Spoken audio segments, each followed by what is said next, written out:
ठीक है। सबसे पहले हम लोग जानेंगे ट्रिगोनोमेट्री शब्द का मतलब। ये ट्रिगोनोमेट्री जो है वह ग्रीक वर्ड से आया है। ठीक है, ग्रीक वर्ड। सबसे पहले हम जानेंगे ट्री का मतलब होता है तीन, गोन का मीनिंग होता है भुजा, मेट्रोन का मीनिंग होता है माप। ठीक है, इसे इस प्रकार से परिभाषित किया गया है। तीन भुजाओं का माप त्रिकोणमिति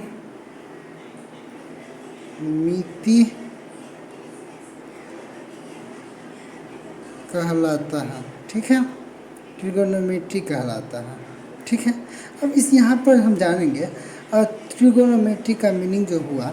ट्री का मतलब तीन, गोन का मतलब भुजा, और मेट्रोन का मतलब माप। आपको पता है कि तीन भुजाओं का माप त्रिकोणमिति कहलाता है। ठीक है, तो आपको ये भी पता चला, हमेशा आपको ये याद रखना कि ट्रिगोनोमेट्री में हमेशा राइट एंगल ट्रायंगल का ही प्रयोग किया जाता है। ठीक है, राइट एंगल ट्रायंगल मीन्स समकोण त्रिभुज, इसको हिंदी में बोला जाता है। क्लियर है? जिसका एक भुजा 90 डिग्री को, इसे परिभाषित किया जाता है, जिसका एक भुजा कितना हो 90 डिग्री का हो, उसे हम समकोण त्रिभुज कहते हैं। ठीक है, आपको यहाँ से ये पता करना है। अगर मान लो आपको ये भी पता है कि त्रिभुज के अंत कोणों का योग 180 डिग्री होता है। ठीक है, तो आपको ये पता, मान लो ये थीटा, अगर आपका ये जो कोण आपका थीटा है, तो ये वाला जो कोण है आपका क्या होगा 90 माइनस थीटा। ठीक है, आपको पता है कि त्रिभुज के अंत कोणों का योग कितना होता है 180 डिग्री। आपको पता है कि समकोण का एक भुजा आपका निश्चित है कितना 90 डिग्री का होता है। ठीक है, इसको हम भुजा का नाम दे देते हैं। ये भुजा का नाम है ए, इस बिंदु का नाम है आपका ए, ये बी है, और ये आपका सी रहा। ठीक है, आपको पता है त्रिभुज जो कोण होता है, कोण, ये आपका क्या है एक कोण है, ये भी आपका एक कोण है, और ये भी आपका क्या है कोण है। तो हम यहाँ लिख दें कि कोण जो है मेरा कोण, वो कोण क्या है, कोण का सूचित इससे होता है, कोण ए हुआ आपका, ये कोण बी हुआ, और ये आपका कोण क्या हुआ सी हुआ। ठीक है, इसी में आपको हम समझा रहे हैं, ये बी कोण के ठीक सामने वाला जो भुजा है वो बी भुजा होता है। ठीक है, इसे हम इस भुजा को हम स्मॉल बी से सूचित कर रहे हैं। ये ठीक सी के ठीक सामने वाला जो भुजा है ये आपका सी भुजा है, जो कि स्मॉल सी है, और ए के ठीक सामने वाला जो भुजा है वो आपका स्मॉल ए जो है वो भुजा है। तो हम यहाँ पर लिख दे रहे हैं आपको, जो भुजा है यहाँ पर सही से समझना, भुजा। ठीक है, इसमें भुजा क्या है आपका ए है, बी है, और आपका क्या है सी एक भुजा है। क्लियर है?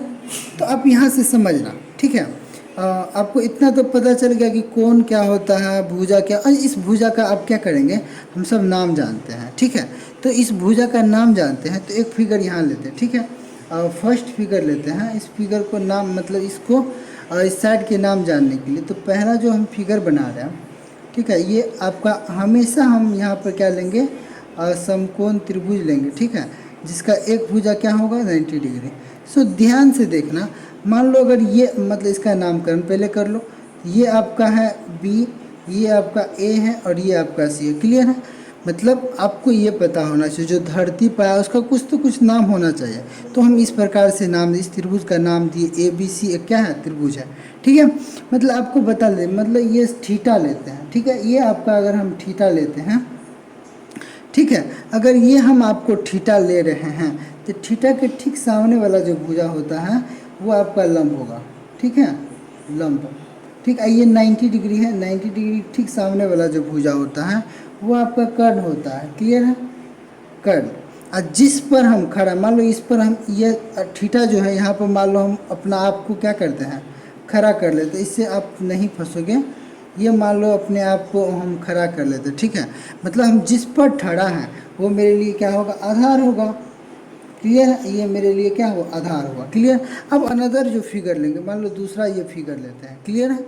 ये दूसरा फिगर लेते हैं, यही एक क्या लेंगे, एक राइट एंगल ट्रायंगल लेंगे, जिसको हम समकोण, हिंदी में समकोण त्रिभुज कहते हैं।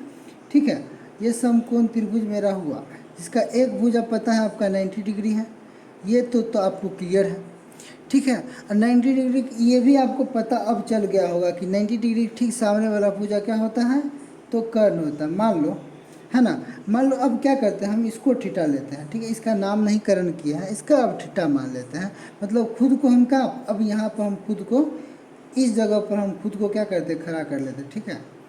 खुद को हम यहाँ पर खड़ा कर लेते हैं। मतलब यहाँ से हम जब भी देखेंगे तो ये सामने वाला जो थीटा के ठीक सामने वाला जो भुजा है वो मेरा क्या दिखेगा, लंब, ठीक है, लंब दिखेगा। और जहाँ पर हम खड़ा है वो मेरे क्या होगा, आधार होगा। क्लियर है। तो आप यहाँ ये दोनों फिगर से, ये फिगर और ये फिगर, ये दोनों फिगर से आप क्या समझें, समझाना थोड़ा, ये दोनों फिगर से आप क्या समझें। मतलब आप देखें कि ये कर्ण, क्षैतिज वाला रेखा जो ये कर्ण, मतलब ये कर्ण जो है वो ठीक चेंज नहीं हो रहा है, ठीक है। तो हम यहाँ पर लिख सकते हैं, एक पॉइंट नोट डाउन कर लेना, ठीक है। और जो कर्ण है, कर्ण कर्ण नहीं बदलता है, कर्ण नहीं बदलता है। यहाँ पे एक पॉइंट आया, ये भी आपको पॉइंट याद रखना। एक पॉइंट ये रहा आपका, याद रखना, कर्ण जो है, कर्ण इसमें देख रहे हैं सबसे बड़ी भुजा है, तो हम लिख देंगे कर्ण, यहाँ क्या है, कर्ण सबसे बड़ी भुजा होता है, ठीक है। ये भी चीज़ आपको पता चल गया कि कर्ण क्या होता है, सबसे बड़ी। दो पॉइंट यहाँ से निकला, ये दो फिगर से, कि कर्ण बदलता नहीं है, ठीक है। और कर्ण क्या होता है, सबसे बड़ा। इस त्रिभुज को भी हम नाम दे देते हैं इस कोण का, मतलब ये आपका मान लो बी है, ये आपका ए है, और ये क्या है आपका सी है, ठीक है। यहाँ तक तो भाई क्लियर है आपका। मतलब आपको ये भी पता चल गया, लंब पता चल गया, कर्ण पता चल गया, आधार। आपको ये आपको पता नहीं, हमेशा एंगल के कारण, जब जब एंगल आपको बदलोगे तब तो आपको कौन कौन चीज़ें, या तो लंब चेंज होगा और आधार चेंज होगा, कर्ण चेंज नहीं होगा, ठीक है। कर्ण जो है वो बदलता ही नहीं है, कर्ण नहीं बदल, ये कर्ण और ये कर्ण, ठीक है। आपको यहाँ पर आपको समझ में आया, ठीक है। हम आपको ले चलते हैं, क्या बताया आपको, ये फिगर में पता है, ये फिगर में मैंने बताया कि जो 90 डिग्री ठीक सामने वाला भुजा को हम कर्ण कहते हैं, ठीक है। जहाँ पर हम ठड़ा या ठीटा है, तो यहाँ से हमको लंब को पता चल गया, ठीक है, और ये आधार हो गया। क्लियर है। अब क्या बताया आपको, ये फिगर में पता है, ये फिगर में मैंने बताया कि जो 90 डिग्री ठीक सामने वाला भुजा को हम कर्ण कहते हैं, ठीक है। जहाँ पर हम ठड़ा या ठीटा है, तो यहाँ से हमको लंब को पता चल गया, ठीक है, और ये आधार हो गया। क्लियर है। अब दूसरा फिगर में हमने आपको बताया कि मतलब एंगल जब हम चेंज करते हैं, मतलब जब हम थीटा कोण को चेंज कर लेते हैं, थीटा चेंज कर लेते, मान लो अनदर आपका दूसरा फिगर है, वो ले लो।